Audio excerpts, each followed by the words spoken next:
In 1984, I graduated from high school from Erasmus Hall in Brooklyn. However, before um, my graduation, my mother decided to move to New Jersey. So I was already accepted at New York University in the program of radiology technology. So I changed it and went to school in at Essex County College instead. I earned an associate degree at that time in radiology technologies. However, the year before I finished school, I lost so much weight. I was about 89 pounds. So I went to the doctor, and the doctor told me that I had sickle cell anemia. So I was thinking at that time, oh, all you have to do is, go, eat more so you could gain weight. So I started eating like two chicken sandwich a day so I could gain the weight, which I did. So I finished school, I passed my state exam the first time. I got a job at Christ Hospital because my coworker, Dallas Puedo, I told her I was looking for a job, so she referred me. So I got the job. I worked at Christ Hospital for about 2 years. But I was always tired. I would just go to work and come home and go to sleep. And I find out that I have hyperthyroidism and my right thyroid was dead. So thank God I had the best insurance. So I found a doctor which put me on medication, and they wanted me to be on medication for the rest of my life. So I left the hospital in 1991, and while I was driving one day in Union, I saw a small hospital. I went in there and I got a job as a per diem. So I worked really hard, and they liked the way I worked, my work ethic. So they offered me a full-time job. That's where I met my then my future husband and the father of my children. Um, I worked there for about 7 years. Then we started um, to go to East Hanover to, to incorporate it or to learn about business, karate business. So things didn't work out. So he decided, to open his own school. So which he did. He built a business, and it thrived. We impact so many people that learn about business and self-development, and also health, and also physical fitness. The martial art teach you a lot, and it was also good because we have 4 children, and our niece and nephew, they were also taking karate also.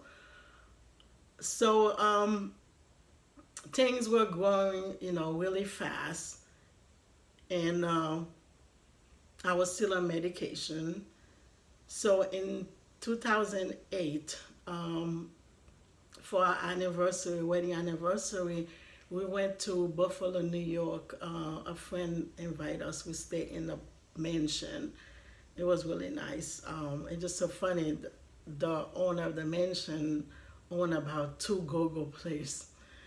Anyway, that was very interesting. But when I went there, I did not feel comfortable because, as a born again Christian, um, it's not good to be exposed to things like that. So after the vacation in Buffalo, New York, my ex-husband, my then husband, aunt was turning, I think, 95. So he wanted to go to the party, and by the grace of God, we got a check from Primerica, which was a business that we did for 4 years, and we used that money to go to Florida. So while we were in Florida, we had a great time. his cousin, which is married to my sister, came also for the party. And something happened during the party, and I was not um, comfortable with. And also, we went to his cousin's house, and then something else, the same thing kind of like continued there. So at that time, I felt so uncomfortable, so disrespectful, so unloved. So I asked him, I need him to give me a divorce. I think what happened is it was a small voice in me, or should I say the Holy Spirit, telling me that I need to stop and take care of myself. So I moved into the office. I slept there, and pray and everything, for guidance. So while all of this going on, things happen. That's another story.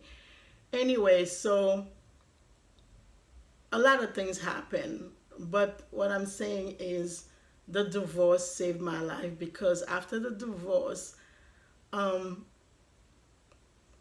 I lost so much weight again.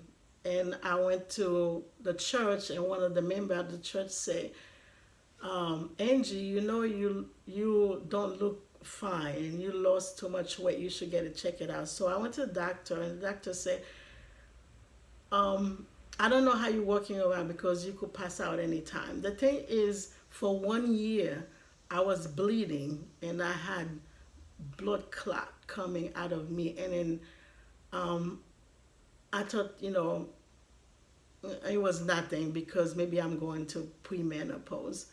But all that time I was losing blood. So when I went to the doctor, I did the blood work, and she said, your blood count is so low. I need you to go to the hospital like right now. So at that time I had shared custody of my kids. I said, can I go on Monday instead? Because by that time the weekend my kids, they go to their father.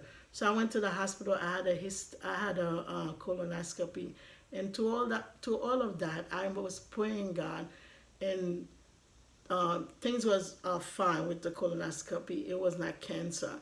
However, I had to take care. I found out, the fibroid. I had to take care of it. So um, I went on welfare so I could get insurance because I didn't have health insurance by that time.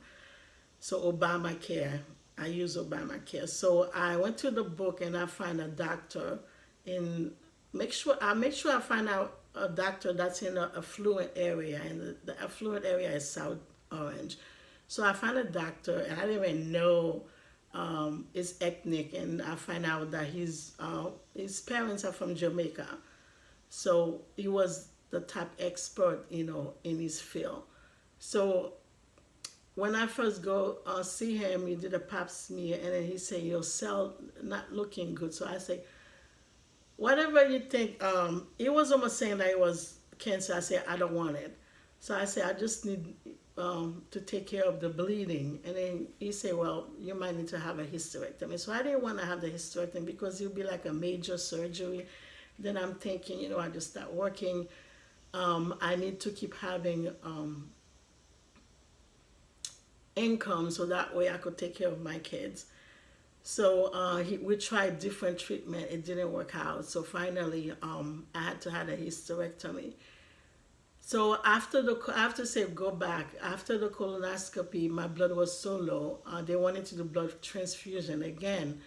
By the grace of God, I found the best doctor from Nutley, and he said we don't have to do blood transfusion. I could do iron injection. So we could do for 1 week. You come to the hospital every morning um, in the cancer um, area where the people are getting their treatment, and you get the iron injection. So while I'm getting the iron injection, there's a lady that will come and say, "Oh, how long you have cancer?" I said, "No, I don't have cancer. I'm just getting my iron injection." So I did it for 1 week. It helped my blood. So with the doctor in South Orange, I had to um, I had to do the hysterectomy, and I did it at Beth Israel, and he was one of the best doctor, and he did it did a robotic surgery, which have like um, five how do you say it? 5 cuts. And when I wake up from the hysterectomy, I was not in pain. It was again by the grace of God, because there's a lady that was next to me that had the major hysterectomy, and she was screaming. She was in so much pain. So I also remember when I went to the doctor, and he said, my name is Marie Angie. He said, your life story, it's not a soap opera. This is the real deal. And what you're going through, and I don't know how you find me, but everything happened for a reason. So I had the hysterectomy,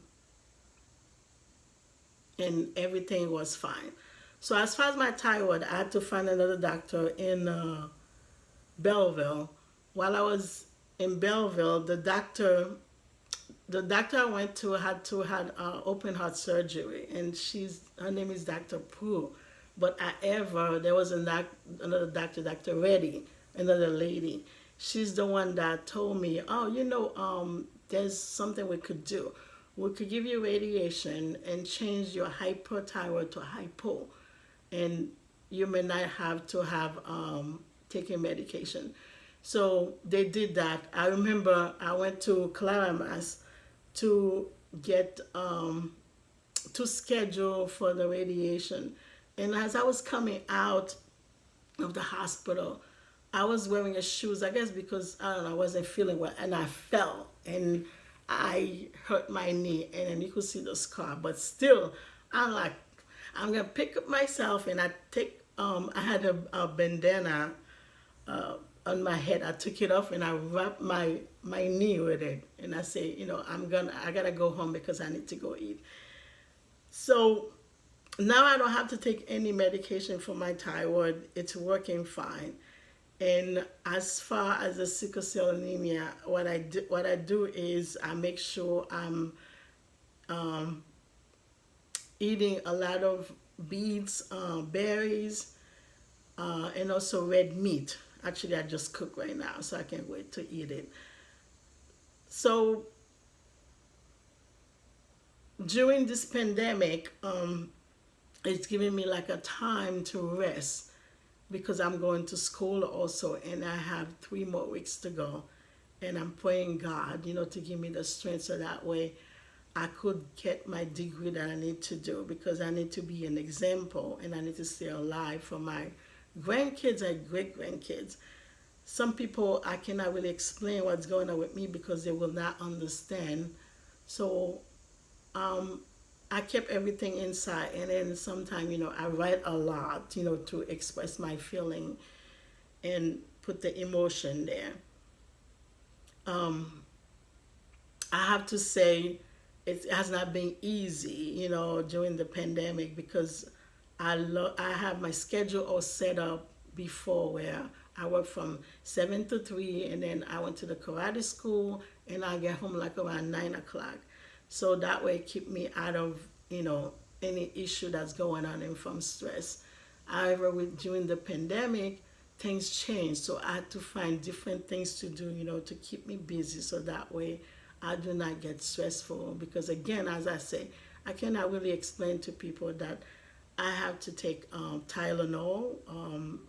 Now I take Tylenol each time I feel discomfort, and also I take vitamin D, which is 5,000 milligram, and also I have to take magnesium, which is 500.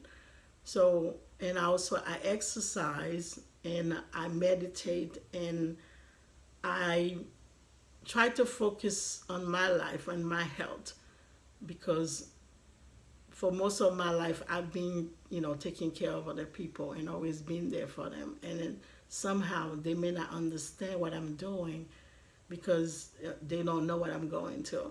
So I hope this helps someone, and I'm praying, that the Holy Spirit, keep me going, so that way, again, as I say, I want to get my degree, and also I want to be able to see my grandkids and my great grandkids. Thank you.